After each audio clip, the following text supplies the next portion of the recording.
Hello, everybody, and welcome back to the Pro Wrestle Zone podcast. This is your host, Dan. Once again, doing it solo here tonight.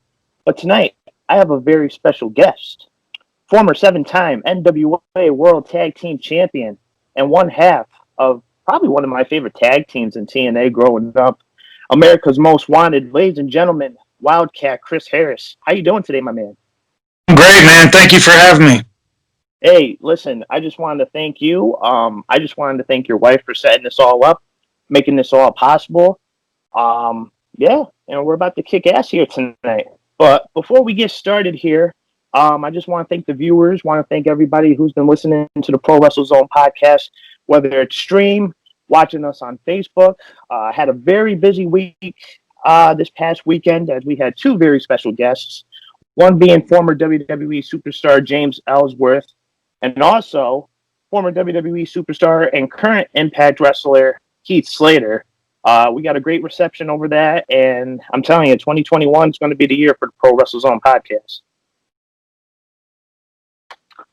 All right, so Chris, first and foremost, how have you been these cycle? I know this past year you were supposed to be at the No Place Like Home event for TNA back in April, and I guess that unfortunately got canceled due to the pandemic crisis. Yeah, man. I was really looking forward to that. I mean, it was a pretty exciting event that they were going to have, and I was in talks with them, and yeah, everything was kind of set up, and like a lot of things this past year, it just wasn't going to happen. So hopefully it was more postponed than canceled. So hopefully we got something to look forward to, and they can still work something out like that. Because that was definitely one of the shows I was looking forward to. Obviously, that you had announced on your Instagram that you were coming back. Prior to them making that announcement, were they looking forward to you wrestling or just making one of those one-time appearances? We really weren't 100% sure. There was talk of me wrestling. I think they were wanting to bring back some of the TNA original events, one being the King of the Mountain. And there was talk of me being involved in that. We hadn't really come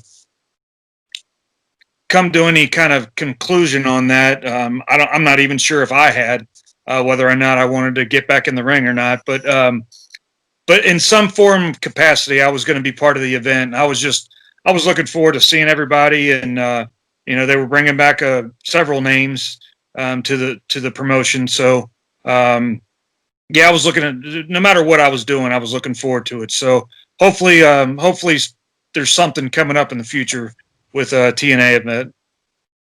Any type of foreshadowing or any indication of possibly reforming America's Most Wanted, even if it's just for one night? There could be. You never say never in the wrestling business. So there's always that talk. I mean, I still, Storm and I still keep in touch. So and he is still active. So there's talk of, if not teaming up, maybe something where I can at least be in his corner for something. So there's always that option of doing that, and of course, if Impact's even looking to do anything like that. So as long as it works for both sides, I'm definitely in for something.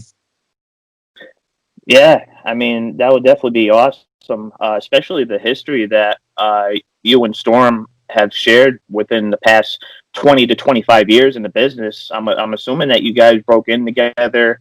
I know when you were signed to WCW in 2000, James Storm was also part of that signing.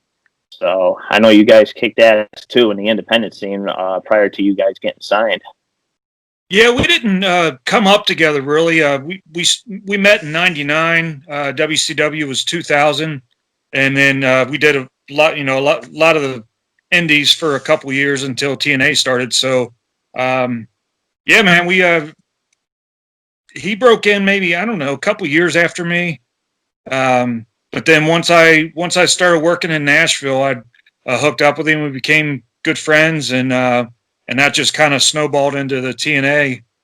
We actually traveled together for that first show, and they teamed us up right away. So that all worked out great, man. I mean, teaming up with somebody I worked with and feuded with, so we knew each other pretty well. Now, prior or basically after you guys getting signed to WCW, you guys signed a developmental deal. I don't know if this is true or not, or 100% true, but did Terry Taylor ever pitch the idea for you becoming a proposed country singer gimmick? I don't know about a singer. I hope that wasn't part of the plan. But yeah, I did a country music video at the end of '99, and that was being played on CMT. So that was a kind of a natural idea. I thought, it was fresh. It was something new that they hadn't seen before, where I was actually debuting a country music video. So that was pitched, but it was also quickly shot down for whatever reason. So I wasn't fortunate enough to be in the mix of the head idea writers. So I don't know really what happened with that. I was told it was too hick, too country, which is funny when you're talking about a Southern wrestling based company. But Right. yeah, that was shot down, man. But it would have been. It was something in the wrestling that had never been done before. So I think it would have been a great idea, to have something fresh, something new. And that's funny too, because you had prior to that you had like Kurt Hennig in that country group that he was in, along with Bobby Duncombe, Barry Windham, Kendall Windham. So kind of really made no sense. But how's it like sharing like the locker room with Kurt Hennig? I know somewhere down the line, you and Mr. Perfect actually had a match in the old ECW arena. Yeah, well, we actually had a match in WCW as well, when I was, first starting out, and that was great to work with him then. That's when I first met him. We worked in another promotion after WCW where I got close with Kurt. And that's when we did the ECW, or not ECW match, but an ECW arena match. And then,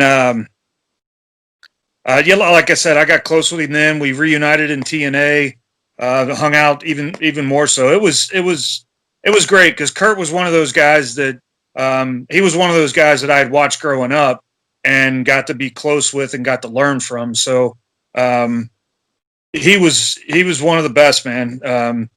He took his time out of his day to sit down with me and kind of, he would critique my matches. He'd give me,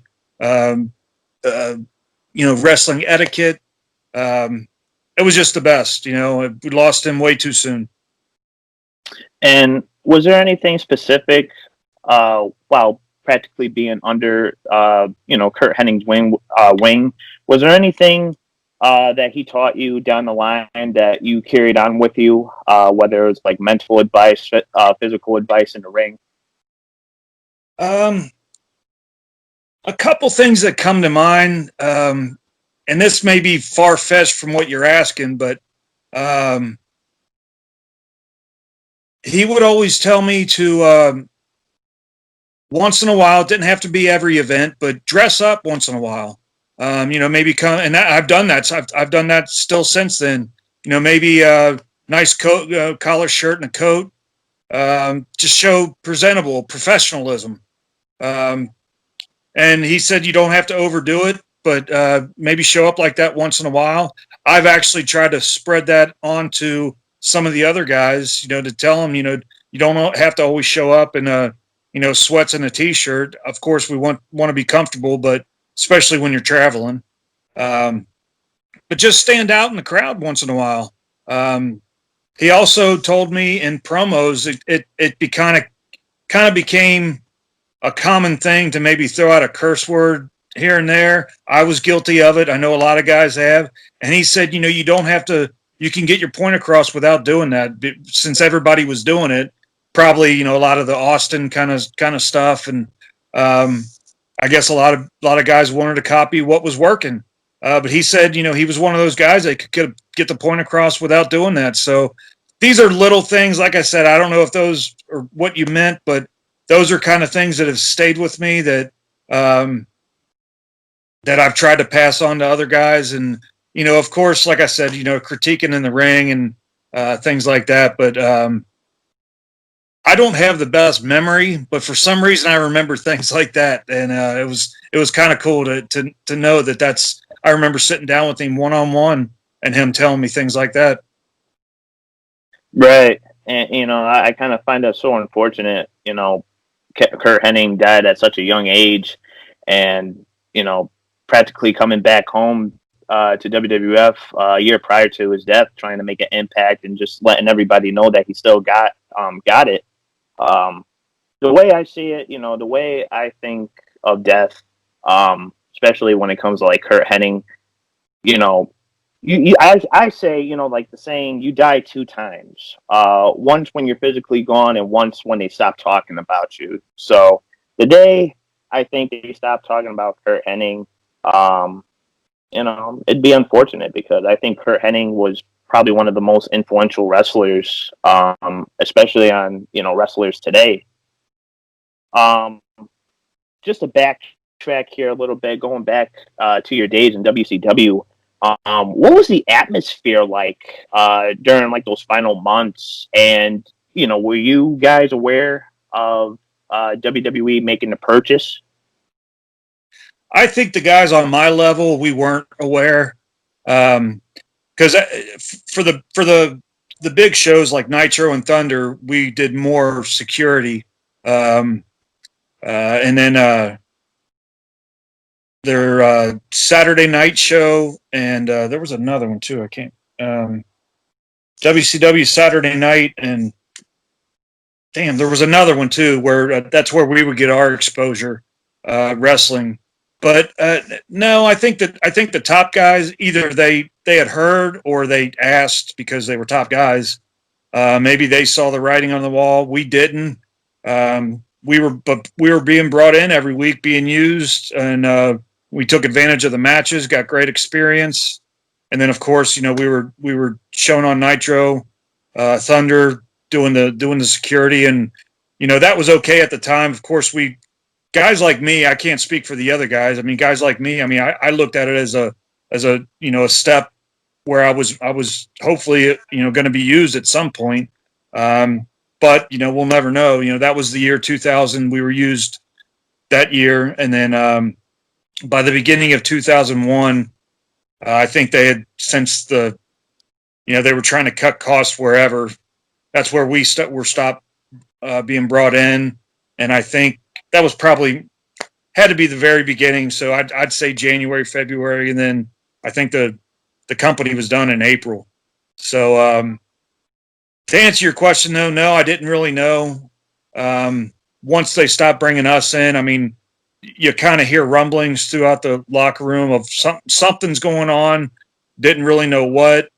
But yeah, I was at home like everybody else watching when the whole sale went through, and you see Vince McMahon on TV.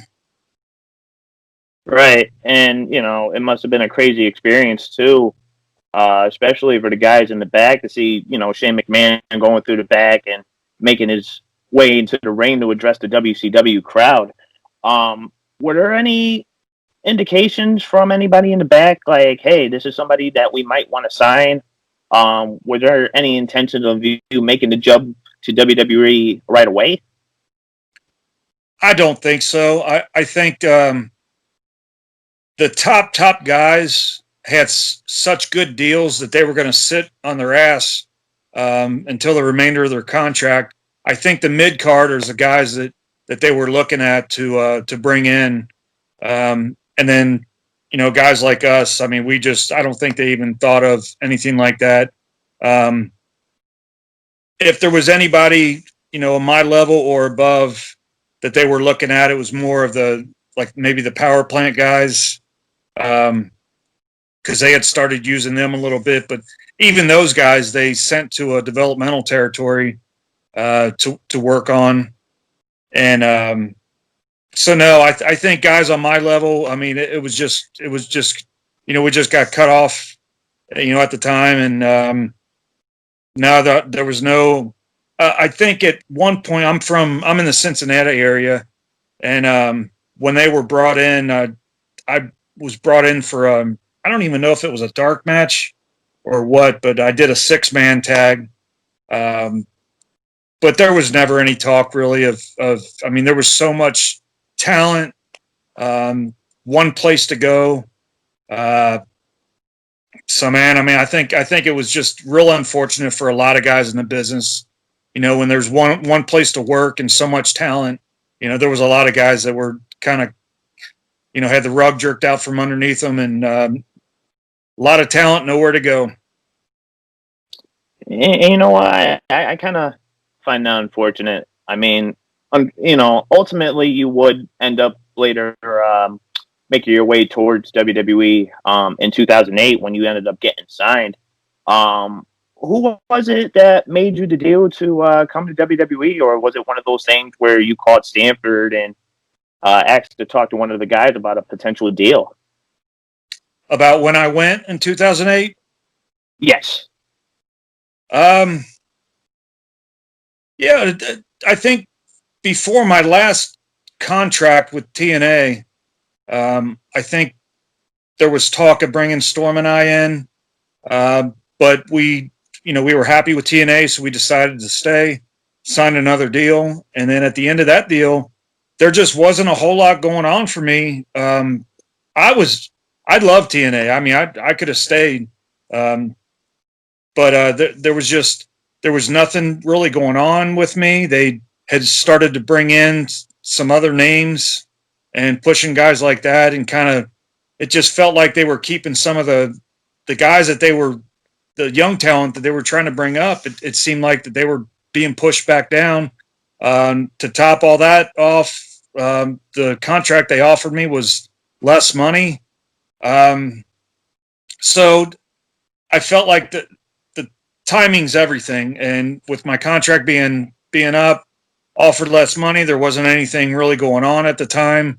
I sent out feelers again, and when I talked to them, I asked them if there was any interest. They said there was a lot of interest.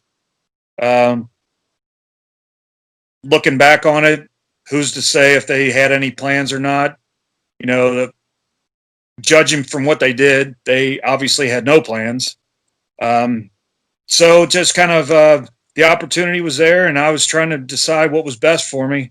And I decided, let's give this a chance. And if TNA isn't going to do anything with me, then let's see what's going on over here. And so I decided to sign with them.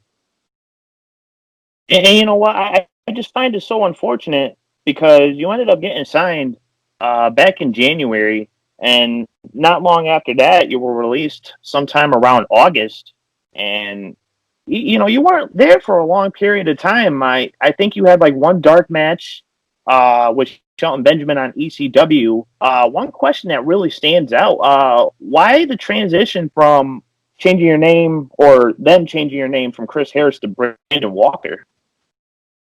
That was all they're doing, man. I guess they wanted to trademark it, which is common nowadays with WWE.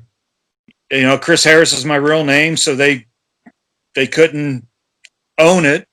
Um, so they had ideas to come up with a new name, which honestly I was okay with, because going in, I I kind of expected that. So the whole name change, I don't want to blame it on that. I mean, we could have made Brayden Walker a household name, but there when there's no backing of the company behind a character, it doesn't matter what the hell your name is. It's not going to work. So, but that's why they wanted to change it. And we were still trying to come up with a name before I debuted. So they had absolutely no thought into that.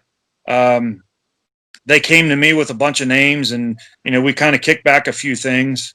Um, uh, I can't remember honestly where Brayden came from, but I was on board with the Walker name when we were talking about where my character may have gone. I think I may have even thrown that out, and from ideas that I had. So I was willing to make it work, man. I wasn't so against it. Um, but like I said, if you have no backing with the company, no name's going to work. Right.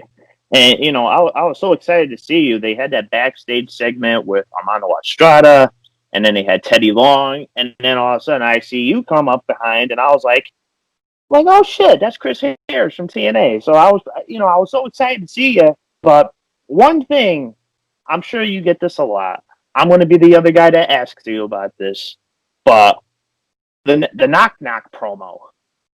I mean, obviously that made some headlines. Well, not necessarily headlines, but like that's been mentioned like throughout the years. It's been made into memes, jokes. Um, who came up with the knock knock promo? Like, who came up with that script? That was the producers doing it, man. I could have come up with something so much better if they would have just given me an idea. I mean, like I've done promos in the past. Give me some bullet points and tell me where you want to go with it, and let's make it work. Instead, they had no idea what they were doing with that promo. They were just throwing out ideas. One guy would say one thing, another guy would say another. Um, I don't know where it came from. If the whole knock your brains out, I don't know if that was supposed to revolve around brains, Brayden. I really don't know, man. It was one of the worst promos that they could ever come up with. They said they threw it out there. They said, "Why don't you say this?"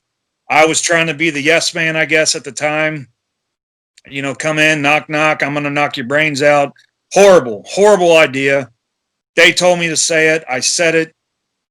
Trying to be a team player, and honestly, I can't believe people still talk about it. They're not talking about it because it was a good promo. They're talking about it because it was horrible to say. Anybody that's seen my work knows that I can do so much better. And if they would have left it up to me, I would have. But you know, I will put the blame on them for that because they told me to say it. I said it. It was horrible, and it definitely could have gone in such a better direction.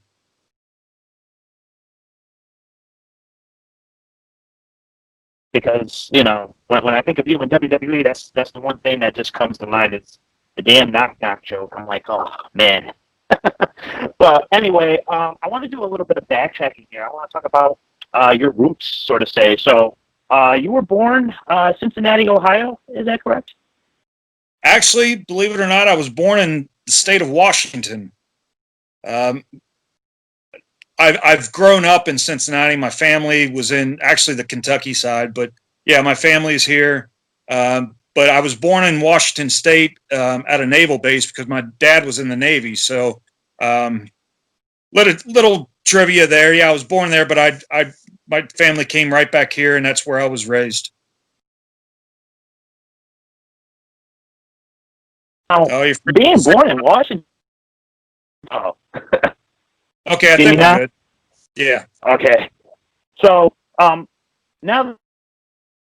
that I know that you grew up in the state of Washington, what kind of wrestling were you exposed to, and were you a fan of the business growing up? Um, I I was one of those fans that I got glued to Saturday morning wrestling, and that was probably in '86. Um, so of course I was growing up on the WWF at the time and NWA. But I became a fan instantly, man, and started trying to catch all the events, which you know NWA was big then with the Horsemen, and WWE was Saturday night's main event. Of course, the WrestleManias were hitting big at the time, so um, yeah, I was glued, man. I was trying to catch every event I could. I loved both promotions. Um, and a lot of guys asked me, who I idolized coming up, and that was Macho Man Randy Savage. He was my Hulk Hogan. That's the guy I loved watching.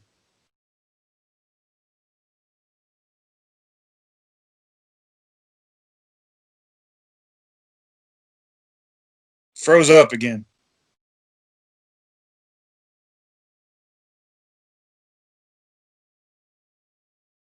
Yeah, you're still frozen. I don't know if I am to you.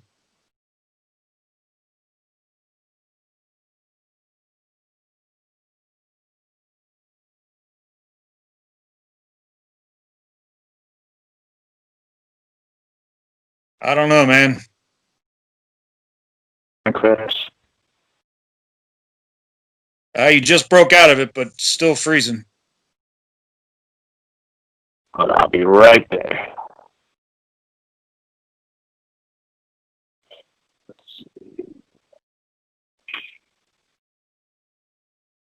Okay,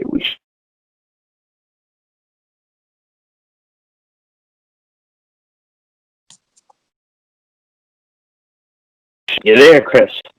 Okay, yeah. Okay. You see me? Yeah, I got you, man. Okay. So I'll be sure to edit that out. Going back to my question, you were trained by Charlie Fulton, who had some stints in the WWF and some NWA. What was it like being under his tutelage, and what was some of the advice that he gave you down the road? Uh, well, I did my research when I was looking to train, and a lot of guys don't remember the Monster Factory. But Charlie was one of the trainers in the Monster Factory that was very well known. Then Larry Sharp, Charlie Fulton, they had all those guys kind of broke off and did their own thing. So Charlie was training out of Ohio, which was close enough for me for a pretty well known school, but it was still about a 3.5 hour drive. But I made that every week, man. I was dedicated to go to somebody like that, somebody old school. Um, but no, Charlie, he gave me a tryout, and I had went up maybe a year before I actually started training, and he just gave me some advice. I was a skinny kid at the time, and he said, do what you can to put on some weight. So I tried to put on some weight. I was saving up my money, went back and started taking my bumps with Charlie Fulton watching by, and yeah, that was a long time ago, man. But I took my bumps, took some advice from him, and trained for close to a year, close to all of '94, and then made my debut for him in November of '94. Um, so that was my first match with that. The promotion was ASWA. They actually still run in Ohio. Um, but yeah, man. I mean, that was my big debut. And going back with training with Charlie Fulton, with the likes of yourself, he also trained the likes of Ray Odyssey and Raven. Were you around Raven at that time during the training period? And I'm sure I know a lot of people praise Raven for having one of the best psychology minds in the wrestling business. Um, can you say that yourself for Raven? Yeah, I would agree with that. No, I didn't. I didn't know him back then. I don't know if he had already uh, left. He was trained by Charlie. You're saying? Yes. No, he must have already, started doing indies or something. But I didn't. I guess I didn't even meet Raven until TNA. But I did work with him then. Um, had yeah, I had a lot of matches with Raven, and he does. He has a great mind for the business. Um, even some of his promos may be out there, but the man can talk. He can talk. He can work. Great psychology. I really enjoyed working with Raven, and it wasn't just our matches. I mean, we would talk even after the shows. Trying to come up with some great ideas and some good direction on where to go. So yeah, I really enjoyed working with Raven at TNA.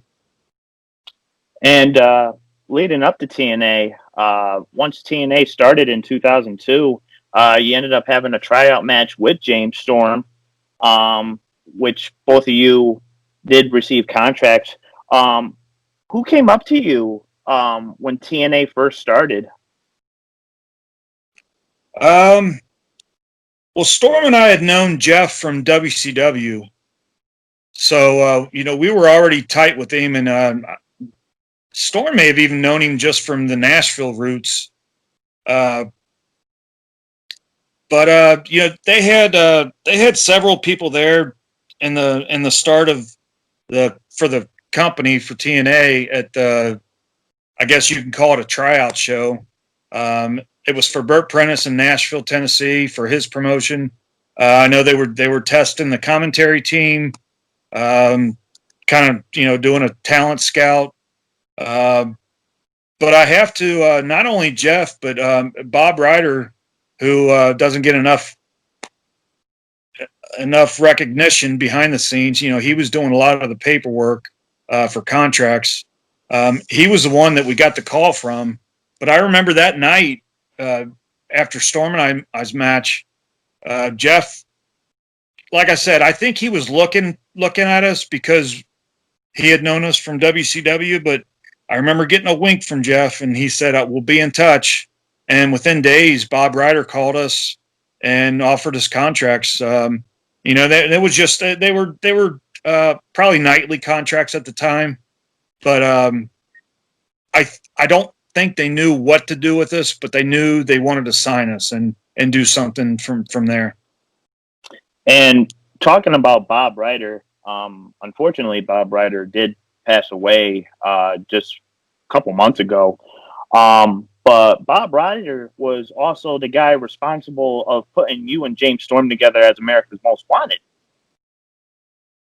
Yeah, I'm not sure how much talk there was. The way I look at it and look back on it, I think they wanted to do something with both of us. They didn't know what to do, so maybe because we knew each other. I'm not sure how that all worked out, but they said, let's just put these guys together and see what happens. And that's kind of when Storm and I looked at each other and we were like, yeah, man, if this is our opportunity, let's take it and let's run with it. If they're going to put us as a tag team, let's make the best tag team we can. And you guys had a really good run for the next 5 to 6 years. You guys ended up winning the NWA World Tag Team title 6 times. You, on the other hand, won the NWA Tag Team titles 7 occasions with one of your partners, or one of your reigns, so to say, with Elix Skipper.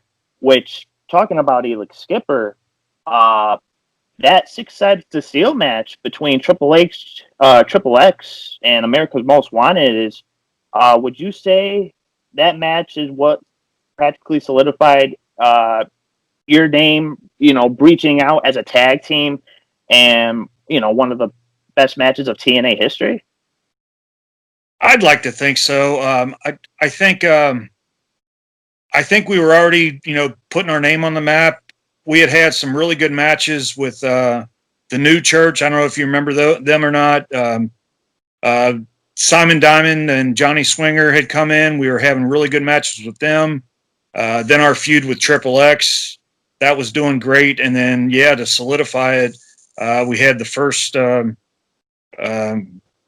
it wasn't the first cage match, but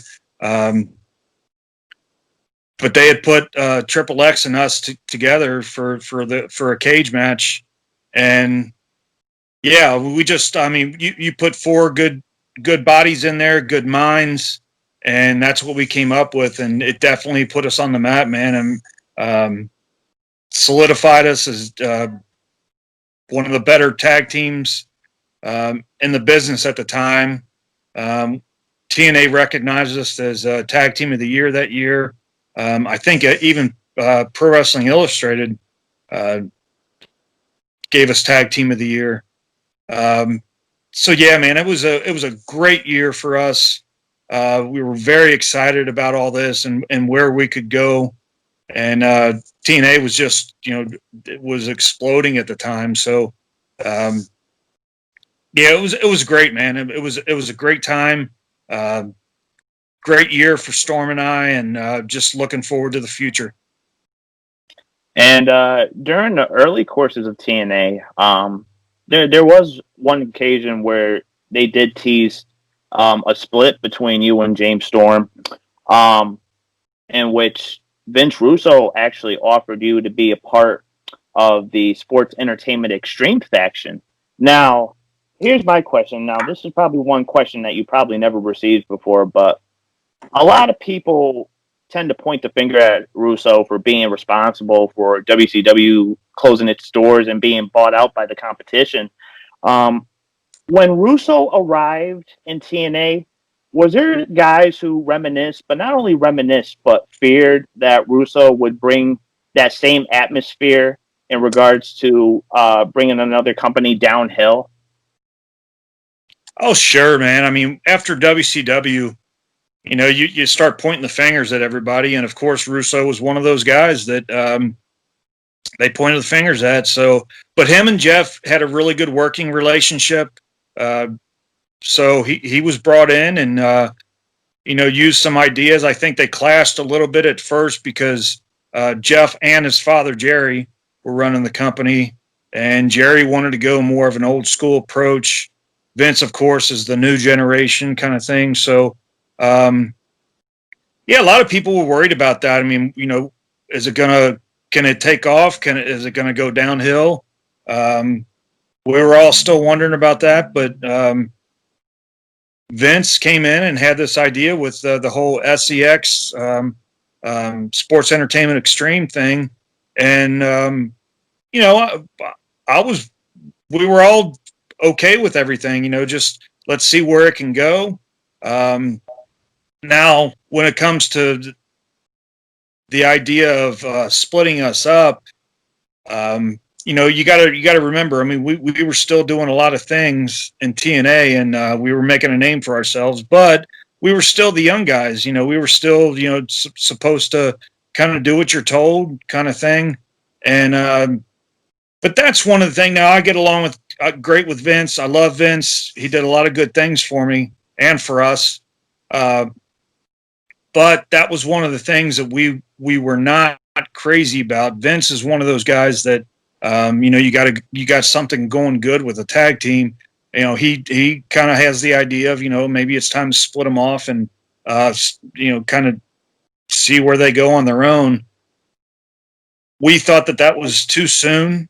Weren't crazy about the idea, so we actually spoke our mind, and I'm not sure if we had heat for it or whatever, but we told him, we really think that there's a lot of life left in America's Most Wanted. We had only gone for maybe, a year, couple of years.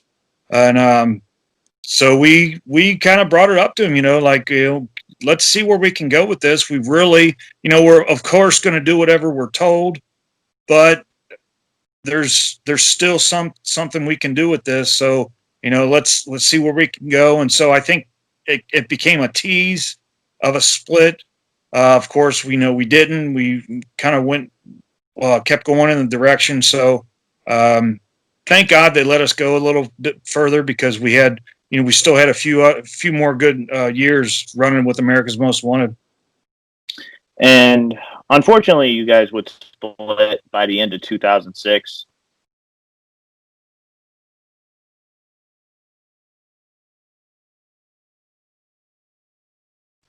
Which led you to having a NWA World Title match against Jeff Jarrett.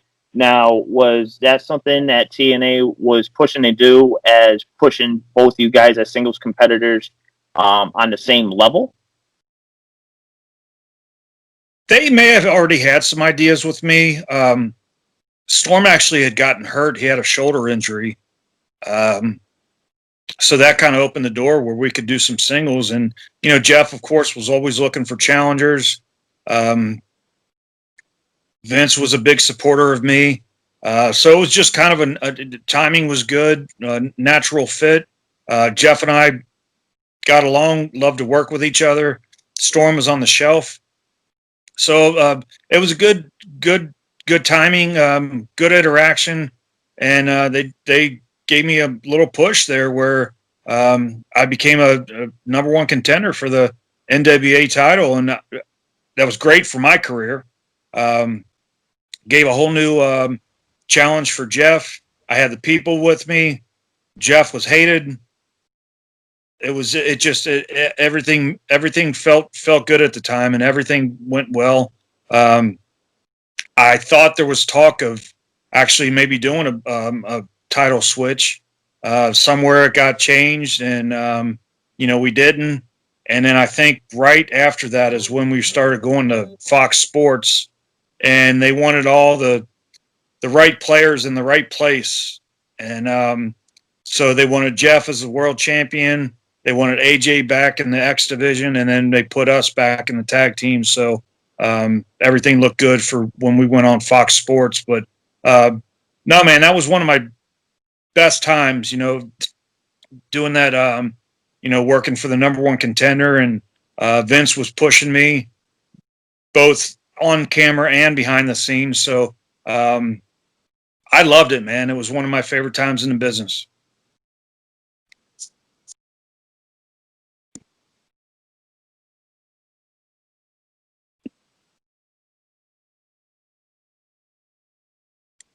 You still with me?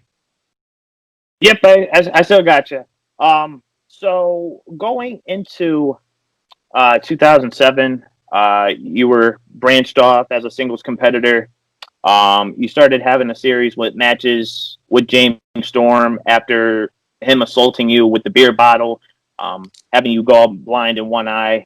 But then after the series of matches, and after the series of matches with Storm, you ended up having a short-lived tag team with Dustin Rhodes. How was it like working with Dustin? Well, we weren't a tag team. We actually feuded against each other. The history was we did a lot of six-man with Storm, and I did a lot of six-man with Dusty and with Dustin. So we had the history there. And then after Storm and I were through, they brought Dustin in that new gimmick with the Black Rain, and kind of were testing the waters with that, and decided to test it with me. But yeah, I loved working with Dustin. I thought we had good matches, but he was just really trying to experiment with that character. So it was a little unusual. Dustin himself is a great worker. There's no doubt about that. But trying to experiment with this character was, we were just kind of testing it, see where it was going to go. But I loved working with him. He himself would admit that he wasn't in the best frame of mind at the time. He's talked about his demons and things like that. So that was around that time, so it was kind of hard to, I wasn't getting the best Dustin, but hell, he's proven nowadays. I mean, he's over 50 and can work at a main event level. So, but I had the privilege of not only teaming with him a lot of times, but getting to work with him. So I loved working with him. And later down the line, 2011 comes around. This was obviously after you were released by TNA in 2008. You returned in a storyline with Matt Hardy looking for a mystery partner. He had a mystery partner going up against Spear Money, which was James Storm and Bobby Roode at the time.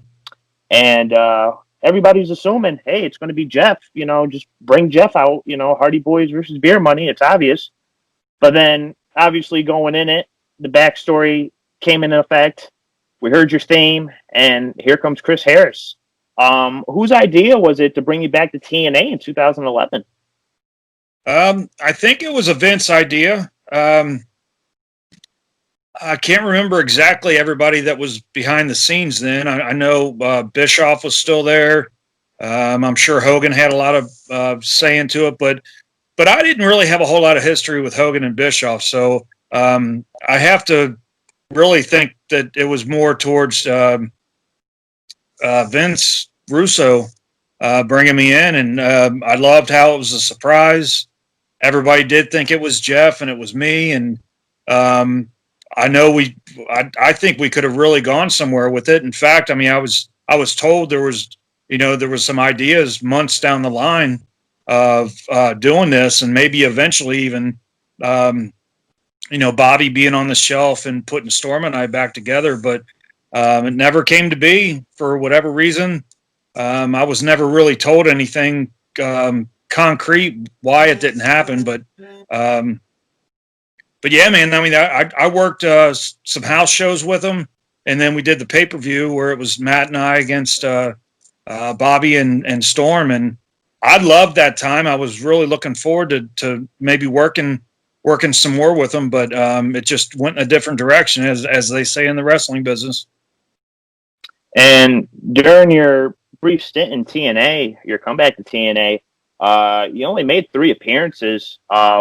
Well, once being at the pay-per-view, and obviously when you came back, but then you ended up teaming up with Matt Hardy on 2 more occasions. How was it like working with another tag team competitor as Matt Hardy? I loved working with Matt. I had known Jeff from the days in TNA, but and I had met Matt through that. But then the WWE stint, Matt had known of me, and we did a little backstage deal. I don't know if you remember that or not. And but I got along with great, man. Matt actually was one of the guys that kind of took me under his wing, and as far as traveling, helped me out with the WWE. So when I went back to TNA, it was great to get to work with him again. And Matt had looked at doing something else with his career because he wasn't with WWE anymore. But yeah, it was great. I mean, Matt was there to help me out. Coming back, it was whatever they were looking for. Matt was there to help me out, and Jeff wasn't there at the time, so it was great, man. I loved working with Matt, both whether it was promos or in the ring. I loved doing it with him, man, and it was always great working with Storm and Bobby. I mean, I loved Beer Money. And it was unfortunate because your second run didn't last so long because they ended up letting you go after that with no more ideas. Was there ever plans during that time of maybe possibly bringing AMW back together for a short stint, or was it just the plans of just keeping Beer Money together?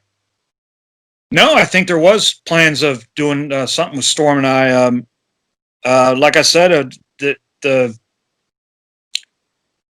I don't remember exactly how we were going to get to it, but there was something where to put Bobby on the shelf and have me kind of fill in for him, and have Storm and I. I don't know if the plan was to have another run with AMW, or if the original intention was always to go back to him and Bobby. But yeah, there were some ideas that never came out, and like I said, I don't know exactly what the reasons were, but that's how the wrestling business goes. Maybe there's some ideas and they go in a different direction. But yeah, I think people would have loved to have seen that, whether it was as baby faces or heels. I think just to see Storm and I coming back together, I think we could have really got a good run out of that, and I think the people would have loved to have seen that. Yeah, and after your TNA run, we basically never saw you again. I would assume that you went through all the independent promotions, especially NWF, which you were familiar with back in your early stages of your career. You did some reuniting with James Storm as a tag team for a while. But what have you been up to nowadays in regards to wrestling, your life? And would you say that you're semi-retired or completely good? Like the boots are hung up for good? Like I said before, man, you never say never in the wrestling business, but the years do catch up with you. I'm living in the Cincinnati area and still back with NWF and pretty much doing what I can for a lot of the younger guys. I mean, I guess in the last several years, I was doing some indies, still doing the traveling, but little by little, it started winding down, and I just found myself to where, whether it was the injuries, health problems, um, whatever the case was, it just wasn't as fun as it used to be. And I kind of stopped doing a lot of the indies and instead just kind of stuck local with the NWF, as you mentioned. That's the NWF. If people don't know, that was the Cincinnati-based promotion that I'd started with. So I was kind of sticking around here and doing the local thing, and even trying to help with a lot of the training as well. So I'm still doing that. I enjoy that. I don't have to do a lot of traveling. Um, I do some of the training that that NWF does, throughout the week.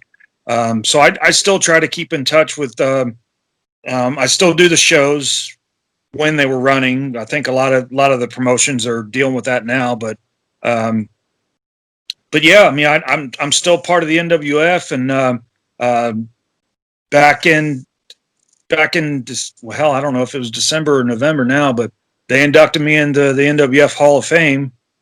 So that was a pretty big honor for me. But I'm happy doing that. I'm happy with the promotion. I'm happy advising the young guys however I can. If I can help them with promos, I want to do that. If I can help them in the ring, I want to do that. Wherever I'm needed. And Roger Ruffin, the guy that runs the NWF, wherever he needs me, that's where I want to be, and helping out with the young talent. And I'm happy doing that. Whether or not you want to use the retirement word, you never say never.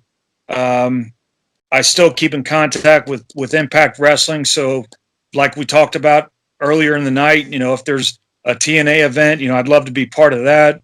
If there's ever anything I can do behind the scenes for Impact, as I do with NWF, I'd love to, I'm always interested in doing something like that. But, yeah, man, it just catches up with you after a while. And, it's just, you can't, if you can't perform the way people remember you able to perform, then, you got to kind of slow it down at some point, because, I don't want to get back in the ring now and people expect a 2004 Chris Harris when, that's just not reality. So, if there's somewhere I can contribute, like I said, in or out of the ring, I'm in. But yeah, man, I'm cool. I'm doing my thing, and as long as I still have wrestling in my life, that's where I'm happy. So as long as I'm part of it in some point, that's where I like to be.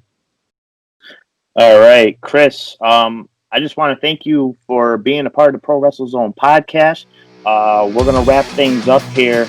It was great having you. Thank you for taking part of this interview with me. Like I said, thank your wife Shannon for making this all possible. And guys, for all the latest and future content here on the Pro Wrestle Zone podcast, you can check us out on YouTube, and we're on all major streaming platforms: Spotify, iHeart, Apple. Look us up, and be sure to subscribe to the Pro Wrestle Zone podcast. And until next time, guys, y'all have a great night.